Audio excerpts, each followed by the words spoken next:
आजको दिन चाहिँ म सेलरोटी पोल्छु भनेर मैले तपाईँहरूलाई भनेको थिएँ नि। आगोमा पोल्नु भनेको थिएँ कि आगोमा हेर न यहाँ नभ्याउ भयो नानीसँग तल पो जानु कि यहाँ पो गर्नुभयो हो। हेर्नुहोस् है मेरो रोटी चाहिँ यहाँ बोलमा यसो पोलिसकेको छु। यहाँ हेर्नुहोस् है म राम्रो भयो कि नराम्रो सिकाउनुहोस् है।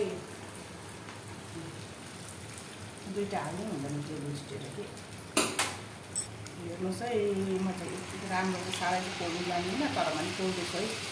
शान्त होस्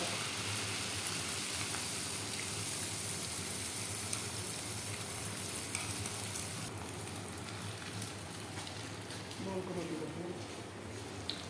है साथीभाइ यति पोल्यो हो। कस्तो भयो रोटी चाहिँ हेर्नु है। रोटी चाहिँ यति पोलिसकेँ।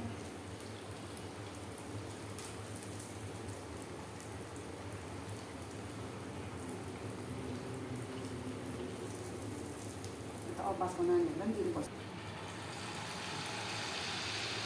साथी म चाहिँ बट्टाले पोल्छु हातले चाहिँ सक्दिनँ। बुढेस कालमा हातले रोटी पोल्नु चाहिँ सकिँदैन। बुढेस कालमा चल्दैन चाहिँ सेलरोटी चाहिँ यस्तो भएको छ। तपाईँहरूलाई चाहिँ कस्तो लाग्यो हो। हेर्नुहोस् है आज चाहिँ यति नै हो मेरो रोटी पोल्दैछु। भरे सबै सकिसक्यो भने पनि अब भोलि देखाउँछु तपाईँहरूलाई। भोलि चाहिँ मेरो नानी 3 महिना पुग्दैछ।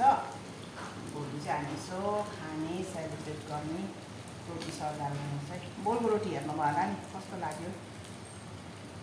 लाइक सब्सक्राइब गर्नु चाहिँ नभुल्नुहोस्। सेयर गरिदिनुहोस्। एकादुस्रालाई साथी बनिदिनुहोस्। हेर्नुहोस् है रोटी चाहिँ यस्तो भएको छ।